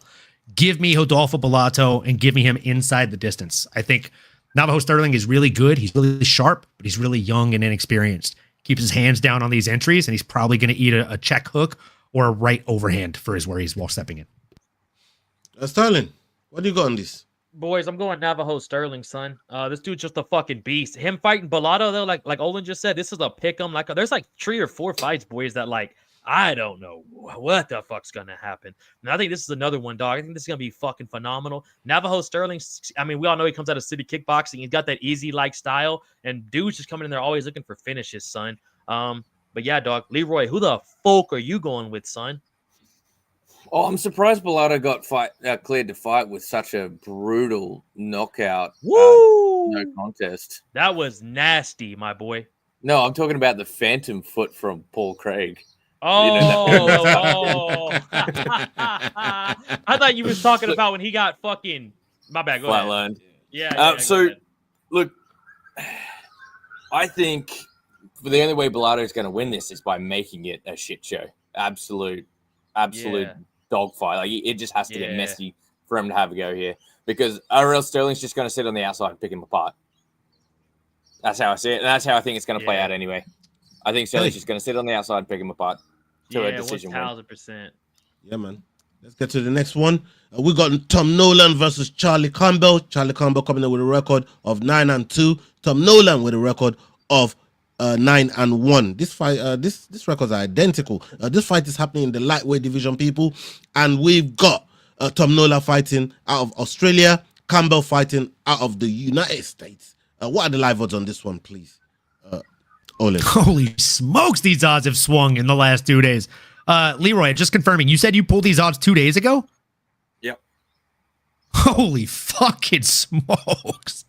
This is definitely most activity on it, I would say, across the board here, folks. And of course, I just had my betting app fucking go down here. All right, cool. Refreshing. There we go. Yeah, just fucking, I was like, okay, where are the odds? Cool. Minus 148 for Tom Nolan, plus 124 for Charlie Campbell. If you're looking at the screen right now, you can see that those odds have been cut in half. Yeah. That is a wild swing. And that tells you that a lot of people... Sometimes you got to get to the line early, bro. Sometimes you got to get to the line early. You know what I mean? Brother, a lot of people are informing our decisions here. They're telling us that they think Charlie Campbell, the dog, has a big shot here. Yeah. I was going to say something. I was going to say... Tom Nolan's not 6'3", though, is he? I'm 6'3", brother. There's no way that guy's 6'3". Is he really? Hold on. I'm looking at Topology. He's 6'3", 73-inch reach. He's the same height as me, 191. That's fucking hectic. That's wild. Yeah, Leroy. Yeah, Leroy. You're a bit shorter than we are. So where you going, Olin? This for you. Yeah, I'll be honest, man. I do like Charlie Campbell in this one. Tom Nolan is good. Big train Tom Nolan. I like the guy. I've bet on him in his last 3 fucking fights against Victor Martinez, Alex Reyes, and Vyacheslav Borshev. I do think the guy's a really good fighter. I just think Charlie Campbell has a couple things up his sleeve that this guy might not be ready for, right? Trevor Peek, the perk ninja, as I like to call him. This guy just throws. He's kind of like a Wish.com Nate the Train. Trevor Peek is. And this guy went out there and just beat the fucking brakes off of him, in my opinion. Just dominated him for 3 rounds. Did similar to Alex Reyes, but it only took him 3 minutes and 38 seconds to go out there and get a left followed by a right straight hand to knock him out. And then Josh Streaker, right before that, to get his shot in the UFC, he put him out in 2 minutes and 1 second with just a single straight punch. It was nasty. The guy has so much power, does Charlie Campbell. And no one does Trevor Peek like that either. Trevor Peek like that. Like, no one beats Trevor Peek like that. Even the people that have beaten Trevor Peek in the past, they don't make it look like that. He negated him. Like, he turned him off. Yeah, he fucked him up, bro. Yeah, he beat him up. Every time Trevor Peek tried to do the, like, I call it the Alabama pistol whip, where he fucking comes in and tries to do that shit. Yeah. Bro, he literally like blocked one and boom, check left, hooked him with it. And as soon as he did that, Trevor Peek was like, the fuck did he just do to me? What did he just hit me with? And you saw him slow down every strike after that. That tells me, if you hit a psychopath like Trevor Peek and you can slow them down, you got something in your hands, dude. And I don't know that Trevor Peek can get shut off. You know what I mean? So like, I like Charlie Campbell a lot in this one. I think he probably goes out there and gets it done inside the distance. But if it goes to decision, I can see him out pointing his opponent as well. Sterling. Is Charlie Campbell? He's the underdog, huh? He is plus. He's sitting at plus 124 right now. I'm telling you, boys. Ola, I know you got that girl from Thailand as one of your underdogs. Boys, this would not be a bad one to look at either. Tom Nolan's a motherfucker. I know he's got a lot of hype, and I know that motherfucker throws and bangs. But honestly, I'm surprised Olin went with. I thought I was gonna be the only one going with Campbell on this. I think I think the Trevor Peak fight description was fucking I think this motherfucker is a dog. I mean, his name's the Cannibal, boys. Like, this dude's gonna come in there and fucking kill or be killed, and I think we're gonna get a absolute fucking scrap. But I would not be surprised if my boy gets it. I know he's from America, but I'm telling y'all, I wouldn't be surprised, dog. Leroy. Real quick question. Would we like to see him, since his nickname is the Cannibal, who else would like to see him do the Lee Murray entry? Coming in with the Hannibal Lecter, being wheeled out with the mask. Like, that's money, dude. That is so money, do dog. that shit anymore. Hey, R.I.P. Lee Murray. If they're letting them dance, let them do that, Leroy. Come on, let the kids have fun. They're going out there fighting. If you remember, we sat with Energy Johnson, and he told us about the whole craziness about, getting to put a mask on, having to read them fine prints, and when you get to it, they're like, no, fuck no, you ain't rolling with no mask on, So Angela Hill used to be the best at doing like cosplay weigh-ins. They wouldn't let her do that anymore. She did 3 Street Fighter characters. Angie Hill, shout out Angie Hill, baby. Even remember Roxanne Metafair. She would walk out with like Metafair, yeah. She walked out. She did a handful of cosplays as well. Yeah, bro. Yeah, man. Sterling, they stopped letting him do that. I went with you already went. Leroy. Leroy. So you guys summed it up pretty well. I don't really have too much more to add to that, other than I am going to fall on the Aussie side of things, as don't blame you. Imagine. Olin, shot of rum, shot of whiskey. Yeah, I'll do a shot. No, not right now. I'm in a bet. Oh, I was like, yeah, I'll do a shot right now. It's fucking 7:30 a.m. here, mate. I'm not doing a shot of fucking. That's why I was definitely down to do a shot. I was like, if you're doing a shot at 7:30 a.m., I can pour one up at fucking. Leroy, 2:30. you've changed, bro. You used to do shots at 5:30 a.m., bro. You've changed. I need to go to the store and pick up some more whiskey, so I brought vodka to the room today. But I'm doing a shot anyways because we haven't done one yet. How many viewers do we have right now? Yeah, we've got 45. We've got 45 watching on our 45, keeping it alive. Make sure you like. Make sure you like, comment, subscribe, smash that bell for notifications. Come on, folks. Get everybody in the chat right now. Make sure you come on over here at The Fight Week Show, at MMANomaly, at S-Dogs MMA Talk, and all the other names you see scrolling across the bottom, folks. Cheers to you. Cheers to us if you're drinking. We hope you're drinking with us. And if you're not, that's fine too. We appreciate you all the same. Let's go. Spark you one up, people. Ola's about to get some Rare Nephews out, baby. Let's get this shit going. No. Ain't no Rare Nephews right now, man. Nah, you ain't got a lot of you, dog. Ain't no Rare Nephew right now, man. The reserve has been tapped, my boy. Yeah, come on. I got a little Jack Daniels somewhere, man. Damn, Masters of the Universe said, come on, Moicano, do a shot for the team. And Moicano disappeared. He went to go get one. He'll be back. He'll be back. I think he just went to get a drink. Let's go. Tell the people why you got Charlie Campbell, brother. Why I got Charlie Campbell? Tell the people why. No. I'm going with Nolan. I'm going with Nolan on this one. Bro, I'm telling you, dog, you're already up in the competition. If you want to really take off, that's a good dog for Nolan. I'm happy with my dog with Loma, man. You know what I mean? Loma's my dog, but I think you're going to be surprised at how many of us actually pick Loma as our dog. I don't blame y'all. Loma's going to stay my dog, man. So, all right. Let's go on to the next one on the docket. We got Jack Jenkins versus Ramon Tavares. Ramon Tavares coming in with a record of 10-3. Jack Jenkins with a record of 13-4. Jack Jenkins fighting out of Australia, and we've got Tavares fighting out of the United States. This fight is happening in the featherweight division, people. What are the live odds on this one, please, Olin? The live odds on Jack Jenkins. Man, this guy is someone I'm very excited about, and the live odds on him currently are sitting at -290 for him being the favorite against a +235 Ramon Tavares. Okay, Leroy. Where is Ramon Tavares better than Jack Jenkins? Nowhere, bro. Talking. Fucking nowhere. He's a good talker. Nowhere. He's pretty good talking. He's a good talker. He's a good talker. Real good talker. This one's easy. This one's gonna be easy for now. Easy. This one's gonna be easy. You asked a question. I got to give you an answer, Doc. Hey, no, I like it. Nah, full house. Statistically, from a data standpoint, that's all I got. I'd be concerned with you boys if anybody picked the fellow. You know, I'm a fellow American. I'd be like, okay, boys. I thought y'all knew more MMA than I thought y'all did. Hey, Sterling, you're making me think about Cam now, man. You know, you're making me. Bro, think I'm about... telling you, telling you, brother. I might just dip a toe and see if I can pick him as my dog. Bro, we'll see. We'll see when the picks get to Leroy. Dog, nobody's gonna pick him. You will have him as your only dog, I think. Well, I'm gonna be the only one on the island. I like one of those if I pick up the points. I'm telling you, that's bro. That's the only reason I said that, because I feel like I'm on Lumalook as my dog of the week. Everybody's gonna be, bro. I feel like I don't know about everybody, but I feel like three of us are gonna be. I don't think you'll understand what I'm saying. I know Leroy hear me good. Nah, you ain't just pick him as my dog. You ain't fucking picking him. You ain't picking him, bro. Hey, go ahead and get Charlie Campbell I said pick on him the as my bus. dog. I don't know what you might are talking about, man. You know, I know Leroy heard me good. Okay. Well, anyway, boys, you haven't noticed, so I'll just say it out loud. Cheers. Jack Jenkins all day, boys. Oh, I noticed. I noticed the beer. Salute. Hey, Masters noticed it. Master says, yes, Moicano drinking a beer and eating steaks in Australia. Let's go. I was eating steaks, drinking beer. Let's go. We got Jake Matthews versus Neil Magny. This fight is happening in the welterweight division. Neil Magny coming in with a record of 30 and 13. And we got Jake Matthews with a record of 22-7. Jake Matthews fighting out of Australia. And we got Magny fighting out of the USA. What are the live odds on this one, please, Olin? This is the largest odds differential on the entire card, folks.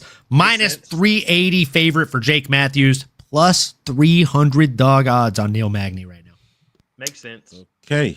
Melbourne just had a big win in the last night as well. Yeah, this one comes back round to me. I'm gonna be going with Jake Matthews on this one. Look, this would be a good test. Magny is one of those. We you know, all the OG MMA fans that's been around for a minute, and I've seen Magny do a lot of work.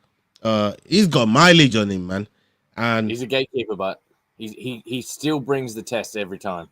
He brings the test, and look, is a test. Is ready for it, but it's a test I think Matthews is ready for, and I tell you why. I'll tell you why. Magny is one of those you just don't know.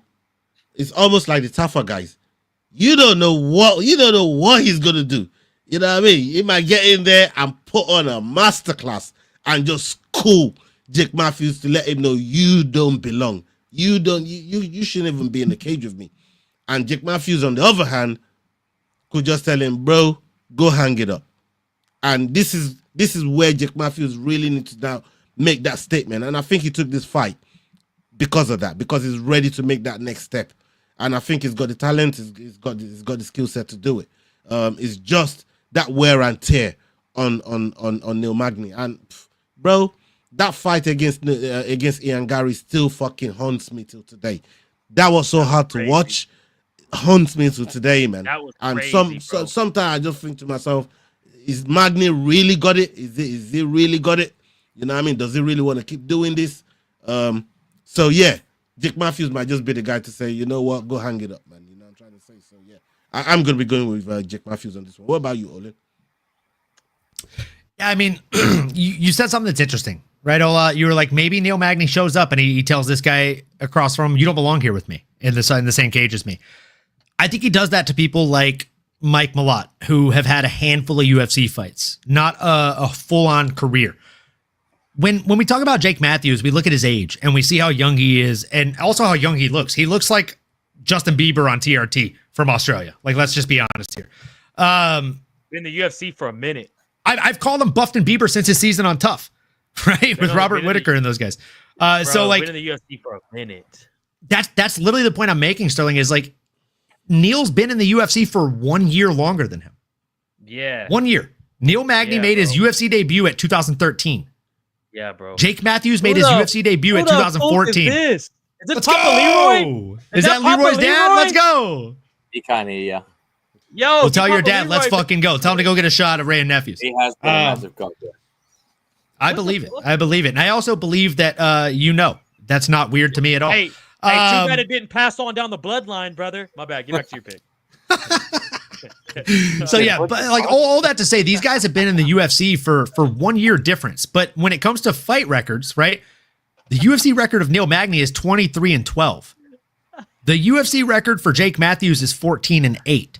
So while one has way more wins, the other has way more losses. And I think that has a lot to say about kind of where they go into these fights, what they think about when they go into these fights, and how they game plan coming into these fights. I like Jake Matthews. I feel like the boxing has gotten crisp every single time, or more crisp every single time, I should say. And he's improved dramatically every time he makes that fucking walk. Whereas Neil Magny, if you pull up a fight on UFC Fight Pass from 5 years ago of Neil Magny, and you pull up a fight from last year of Neil Magny, it's the same guy. If you do that for Jake Matthews, it's a completely different style fighter. And just so much levels ahead. I got to take Jake Matthews. He's the one that's constantly growing, constantly improving. Like I say it on my show at the end of every show, bro. Keep on going, keep on growing. Jake Matthews exemplifies that. And I got to go with him for that reason alone. Sterling. Dog, I'm going with Jake Matthews. I was hoping somebody was going to bring something about that up, but Olin just said, I know Neil Magny's been in the UFC for a while, but so is fucking Jake Matthews, boys. And let's be real honest. Jake Matthews' last 3 fights, y'all tell me if I'm tripping, he seems a lot more aggressive. Yeah. He seems like he's ready to knock. Like before, he was kind of just happy to be there. He would just be like, let's see what happens. If I get the decision, it is what it is. And the UFC wouldn't give him the microphone. But lately, boys, that motherfucker's coming out there for scraps. And he's looking out there to like knock motherfuckers out. And Neil Magny is not looking to knock motherfuckers out. Neil Magny's looking to get through this however he can, collect one more check for the UFC, and see if he can fight till next year. Jake Matthews is on a way higher level, I think, boys, and just has way less damage than Neil. I mean, we saw Neil Magny get knocked the fuck out by Protest. We've never seen Jake Matthews get put like that. So I think it's going to be a scrap, boys. I got to go Jake Matthews. I don't know how much weight you can put on that because Protest is he's no, I get it. No, I get it. Like it's like what would happen if Matthews fought Protest? You know what I mean? Like would it be the same thing or would he make it a little bit more? Because especially at that time, bro, Protest. I mean, at that time, like he's fucking not like, he's old. But that the creativity of the striking is just it's insane. I think Matt's a lot more interesting of a fight. Way more interesting of a fight, bro. But yeah, I got Matthews. I'm assuming Leroy does too. Just because, like, I think that fight, if I'm being honest, I feel like that fight would look, if Mauricio Hufi fought against Jake Matthews, it would probably look a lot like if Jack Della Maddalena fought against Israel Adesanya. I was actually just thinking of Izzy, like when Izzy first hit the scene. Remember that, Brad? Swear, like that's how Mauricio Hufi looks to me. The way that he's choosing shot selection, he's being so creative. Even if he has a game plan and he's not worked something in this entire fight camp, he's got that Izzy mentality. Like I remember it from the Joe Rogan show where he's like, "You were throwing those Ong Bak elbows. Like, is something you practiced in the gym?" And he's like, "No, I remember I watched the movie Ong Bak and I saw when I was fighting against I don't know, I can't remember who it was he was fighting against, but he's like, I was fighting against him and I saw he was leaving openings and he's like, those Ong Bak elbows, the straightforward, just like jab elbows would probably work really well. And I threw one and it connected on his forehead and I was like, cool. And I landed 6 more. Dude, do y'all remember when Izzy fought Brad Tavares? Able to do that in a fight and say, oh, I remember this strike from a movie. I'm going to try that. Bro, do y'all remember when he fucking debuted against Brad Tavares, son? That shit was... That's who it was! That's who it was! Tavares! Brad Tavares. It was Brad Tavares, bro. Thank you so much. That's exactly who it was. It was Brad Tavares. It was fucking... And then he fucked up Brunson. Beat the shit out of Brunson. Yep. And then he fucked up... he big brother, little Brunson. Brad Tavares and Derek Brunson both got their asses whooped worse by Robert Whittaker. Bobby Knuckles put their hands on that boy, man. I think you're right. Though. He whooped him worse. You know who whooped all of them? Izzy. My boy. Izzy. He whooped the shit out of all of them. Like, those are his sons, boy. Leroy, those are his sons. Stop. Petty. Leroy's a dickhead. Yeah, I had to shut that shit down real fast, man. Like, you know what are we talking about here, man? Yeah, you know what the daddies? I am your father. I remember that celebration too where he fucking... Robert got him at the Mayweather analogy, bro. He got him at the right time. You know what I'm saying? Come on, bro. Bro, when Izzy knocked out Bobby and then he pulled out the fucking... and then he strapped that bitch. I was like, ooh, that's cold. Yeah, that boy got best celebrations, man. You know what I mean? Shout out to my boy. That was Easy. in front of the largest crowd in The last BSD win celebration was nasty too. That The shit like was secret cold. agent pulling out multiple pistols, like fucking. That was That nasty. shit was cold. That shit was cold. Bad. Okay, let's go on to the next fight on the docket. We got the co-main event of the year. How this is the co-main event, man? It's crazy to The co-main event of the evening. It is what it is. It should have been Jake Matthews versus Magny. We all know it. 1,000. We got Jimmy Crew versus We all know Ivan it. That's why you're Arslan. laughing, bro. We got Crew versus Ivan Arslan. Ivan Arslan coming in with a record of 14-5. Crew with a record of 13-4. 2 no contest. This fight is happening in the light heavyweight division. We got Crew fighting out of Australia, and we got Arslan fighting out of Croatia. What are the live odds on this one? Please, Olin. Live odds on this one currently are sitting at plus 185 for even Arslan and minus 225 for the favorite Jimmy the Brute Crew. Jimmy the Brute Crew to him been bruting for a minute. I don't know, man. Leroy, this is on you, bro. Boys, what is it? Loss, draw, win is tough with a big gap in between. I think Jimmy Crute's back. I think he's going to get another finish, probably by a knockout this time. Has Leroy picked anyone that ain't Australian tonight? I would never. No chance. No. I think he's going to walk Ivan onto something and just. Oh yeah, Luke Boomy. But they'll put him in Australia. I mean, She's Brazilian. That's like an honorary pick, bro. That's like an honorary pick. He picked that chick as like his 3rd round pick in my UFC fantasy league, so I knew he was going that direction. Hey, he only picked that because he loved fucking Muay Thai. Otherwise, he would have picked the other chick. You know what I mean? Oh yeah, I already told you. Hey, I already told you. again, you won't catch me faulting him for that. Don't blame me, dog. Luke Boomy in one championship was a monster. But anyways, my bad. Yeah. Back to this fight. Yeah, funnily enough, I'm gonna go with Jimmy Crute as well, man. I just think them 2 draws. We've got that win against Prachnil, but I see Olin earlier on speaking highly of Rodolfo Bellato, and I see you speaking highly of him earlier on, and he's got 2 draws with him. So you know, it's a case of he got 1 draw with Alonso Menifield, lost to Alonso Menifield as well, and then got a draw with fucking Bellato. So look, hanging with those guys tells me you still kind of got something, but there's too many damn losses, man. You know what I mean? Get it together, Jimmy Crute, man. You know what I mean? Like, since he got that nerve damage on his foot, he just went on a mad skid. But I mean, he got a win against Prachnil. Can he build on it? I'm gonna give him the benefit of the doubt.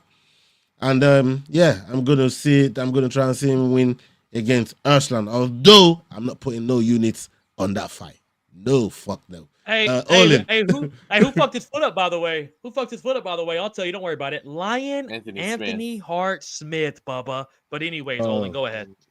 He didn't fuck his foot up.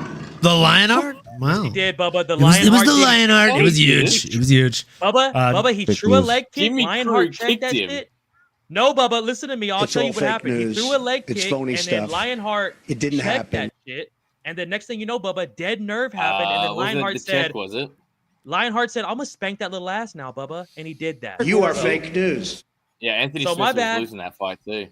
Bubba, but here's the thing. In the column, it's a W, and it's green. So Hey, anyways, back I'm to not. Jimmy Crute. Hey, that's a win. That's a win. All I'm saying was he was losing, and then he got lucky. But he checked that leg kick. He didn't get lucky, Bubba. He checked that leg kick, and it deadened the nerve in his foot, a la Sean O'Malley, Chito Vera. Okay? Oh, so Anthony Smith was he's checking and intentionally trying to get that leg to die. The foot Brother, to die. listen to me. Anthony Smith's I'm legs with you. are Oh built- no, yeah. No, I hear you saying it you sound like a sarcastically. fucking Right, retard. can we get to the picks? Respectfully jumping into this goddammit? before I give my pick, okay? Look, if I'm checking a kick and you hit me with the joint that connects your foot to the rest of your leg and it deadens your foot, yes, I beat you. And I beat you on purpose. Oh, I'm because not you threw disagreeing with an attack. I threw a defensive metric. He's making it sound like it was a skill thing, like he did it. What do like, you Oh mean? yeah. I was trying. What do I was you trying to mean? He checked What it if he didn't intentionally. check it? That was the Thank skill you. thing. Thank you. If I check a kick and you land on the wrong placement, that's on you. But I also check the kick, so that's on me. Fuck Jimmy Crute. You're a boy Thai guy. You can't disagree with this, Leroy. Fuck off of here, bro.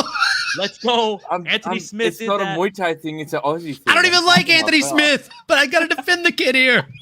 I love Anthony Smith, but Jimmy Crute. Right, is anyone picking Jimmy Crute? Or we're gonna keep talking about this nerve damage? Look. I'll pick Jimmy Crute. Okay, I like the guy. I do. And if I'm being honest as to why I'm picking Jimmy Crute to get off this fucking topic. Tomorrow morning, people. Look, I thought Jimmy Crute won the Alonzo Menafield fight. He landed 32 to 25 total strikes, 26 to 21 significant strikes, and got 1-0 on takedowns. I also thought that Jimmy Crute got a fair draw against Rodolfo Bellato, right? He outlanded him 139 to 95, 106 to 89 on significant strikes, but his opponent did get a takedown that secured a round, and he outlanded him in one of the other rounds. So it was a fairly close fight. But again, going back to what Jimmy Crute brings to the table, me and Leroy have had this conversation, I feel like 2 or 3 times while intoxicated off the air. And I'll honestly say, from what I remember of the conversation, it typically goes this way. Look, man, Jimmy Crute, I'm just saying, like, he's a pretty good bloke, right? Like, he just needs to put like 1 or 2 things together, and then he's right there, right? So like, I'm pretty sure that those are your exact words. And to which I fucking agreed. No, that's pretty good. That's pretty good. But when though? When? That's the bigger question. Like, when? We had this conversation, I want to say like 6 months ago. And I'll be honest, I still wholeheartedly stand behind it. I feel like Jimmy Crute is one of these guys that as long as he keeps putting things together, do I think he'll be a title holder? No. Do I think he'll be a title contender? It's far-fetched at best. But do I think he can be a top 10, top 5 fighter right before he bows out? Absolutely. I think he can work his way up to that. And I think he's on his way in a fairly shallow division. He could be a bit of a Michael Bisping here and capitalize on a shallow division. Sterling, let me ask you this. Since you said no instantaneously, I got to ask Sterling, I got to put you on the fucking hot seat here. What's up, dog? What is the least shallow division other than heavyweight? No, I said no. When you said that, what is the most shallow division other than heavyweight? When you brought up the shallow part, that's what I said. I said that's a good point. When you brought up the shallow part, I was like, that's my major point. Is like if we're talking bantamweight, lightweight, welterweight, like these are fucking stacked divisions. You got Hoofies, you got Poirier, like you have fucking Gaethjes. Like there are so many different variables, right? But in this division, we haven't had a John Jones or a fucking Rashad Evans or a Lyoto Machida or an Iceman Chuck Liddell in years. Oh, Rampage in Jackson. Years. Rampage Jackson. Like, dude, like that's my point. Like, we haven't, like, if I asked you to name your favorite light heavyweight, you would have to think about it. Who the fuck is John Jones? Shut up, guy, dude. Shut up. So yeah, dude, I'm going with Jimmy the Brute Crute. I think he gets it done. Do I think it's going to be the most exciting fight on the card? No. Do I think it deserved to be light heavy or the co-main event? No, not at all. I think the whole fight structuring of this card is fucking ridiculous, bro. Hold on. What does this say right now? Ha ha ha. Moicano and Sterling are like Beavis and Butthead together. Ha ha ha. That was hilarious. Sterling, what you going for, man? He's got the soundbite for it and everything. Bro, you know. Of course I do. Bro, I'm going to go. With all that being said. Think it's amateur hour? About Anthony Smith and everything with Jimmy Crute, bro, at the end of the day, I do know this motherfucker really is good, bro. And if he can lock the fuck in and put some shit together, I mean, this is a setup fight for him to win, bro. Like, it's not an easy fight by any means, but, bro, if he can get this dub in Perth, Australia, get a good call out, maybe call out the winner of Ulberg or the loser of Ulberg, Reyes, or something like that, bro. Like Olin said, bro, name 5 light heavyweights in the top 15 right now. You know what I'm saying? It's hard as fuck. So, it's a division, bro, where he wins. If he can win 2 to 3 fights in a row, he's top 5. And then we're fucking around saying, is Jimmy Crute up next? I mean, bro, it's just Pereira, Ankalaev, and Jan Blachowicz, and they're all 40. So it's like we need some new blood, dog. Dude, Carlos Ulberg. I was gonna say, there's this guy right here, man. You know what I'm trying to say? Like, come on, let's get to this one. We got Carlos Ulberg versus Dominic Reyes. Also, don't forget Modestas Bukauskas. Oh, yeah, no, you're right. You're right. No, you're right. Hey, he's on the way up, but hey, That was gonna be a silent operation right there. But we're gonna get to that at some point, man. Just stay tuned, people. Make sure you stay tuned. We got Carlos Ulberg versus Dominic Reyes. Dominic Reyes coming in with a record of 15-4, and we got Carlos Ulberg coming in with a record of 12-1. This fight is happening in the light heavyweight division. Ulberg fighting out of Australia. Out of New Zealand, CKB, and we got Dominic Reyes fighting out of the United States at Elevation Fight Team. What are the live odds on this one, please, Oli? Live odds on this one are Carlos Ulberg coming in as a -250 favorite. Dominic Reyes currently sitting as a +205 dog. Right. I'm going first on this one. Leroy went with Jimmy Crew earlier on first. All right, I'm going to go with Carlos Ulberg. Keep this one real quick. I mean, his level of competition is what sets him apart. Being in there with the likes of Yabahovic, we're talking championship level fighters, Volkan Ozdemir, he's been in there with Dawun Young, Alonso Menifield, and he just one of these guys that finds a way to win, always finds a way to win. I don't know how he does it all the time. A lot of the time you see him fighting backwards, he just finds a way to win, always does it. And he's a metronomical fighter, so for me, I think he just goes out there and just pisses off Dominic Reyes. I think he pisses him up. I think he just schools him in the cage. So yeah, I'm going with Carlos Ulberg. He could do. What about you, Olin? I don't know, bro. I got to tell you, in all of the Tapology community picks, this is the closest one on the entire fight card, folks. 3,865 people have picked. 47% are on Reyes. 53% are on Ulberg. Ola's going with the popular opinion. I'm going against the grain here. I like Reyes in this one. I think Reyes has fought the better opposition. I think he got knocked out by Jan Blachowicz. I know, I get it. And Yuri, but he was winning the Yuri fight up until he got knocked out. I'll die on that fucking hill. And that was a nasty spinning elbow. I will die on that hill, bro. Hey, listen, nobody let me die on that hill when I said about Usman and fucking Leon Edwards. Yeah, so like, don't matter. Fair. Nobody let me off. Leroy reminds me of that bullshit every fucking chance he gets. Yeah, he do. Fair. It doesn't matter if you're winning 24 minutes and 59 seconds of a 25-minute fight. It matters if you won that 1 second that decided the judge's scorecard. I just love that Ola's bringing it up on his own now because he knows I'm. Yeah, but I'm 8 Mile myself. It's a preemptive. He's just putting burn cream on before he even walks into the fire, bro. I'm 8 Miling myself. You can't even be mad at it, bro. You can't even be mad at it this fact. Yeah, I like Dominic Reyes. I'll be honest. Carlos Ulberg is one of these guys that's really good. I genuinely think that he has title contender ability, right? I think if he would have gotten put in there against Alex Pineda, and this might sound silly to a lot of people watching right now, if he was in there against Alex Pineda, I'd probably pick Carlos Ulberg. Because Alex Pineda will willingly step back to pull you into a counter.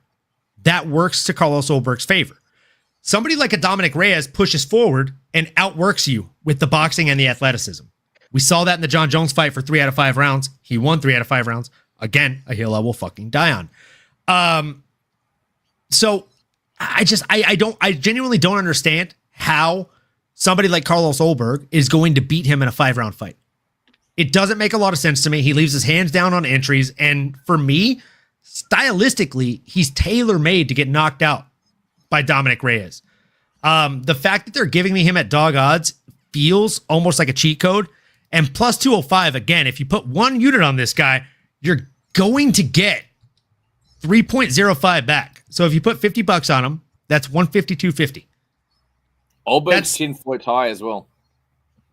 Bro, every time. And every time you hit him, it floats a little bit higher. Yeah. He is Ronda Rousey in male form. He hasn't been chin checked. When he backs up, the chin comes up as well.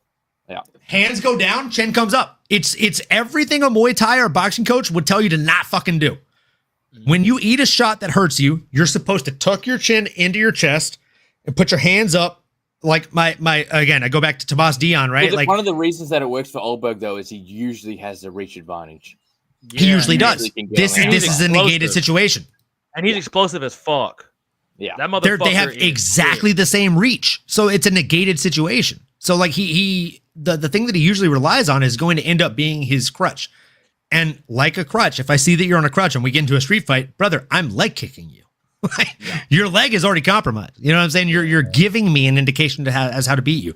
And he does that. He leaves his hands down when he comes in. And then if you hit him, his hands go down further. His chin goes up higher. Brother, I'm catching him with a check hook. And I'm just feigning in with like 3 follow-up shots. And I'm slagging him. While you're at it, Olin, give us your dog of the week. My dog of the week is Lumaluk Bombi.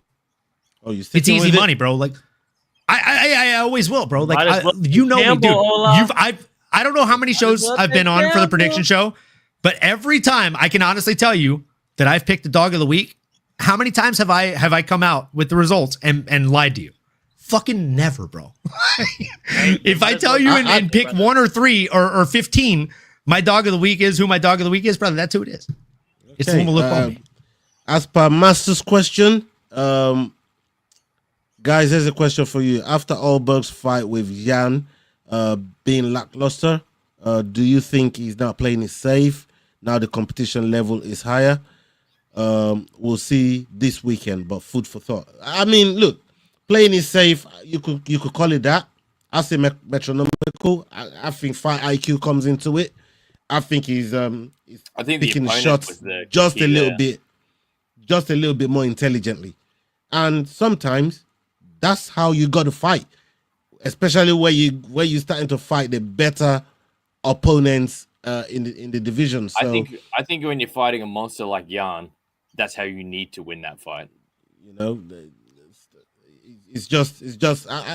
Look, I've said the same thing about even Michel Pereira looking a little bit more measured in the way he fights. He used to go gung-ho, go crazy, but nowadays, when you see him fight, I know he just recently lost, but when you see him fight nowadays, he's a bit more, he's just measured the way he fights. And it says one more question. Oh no, we done that one.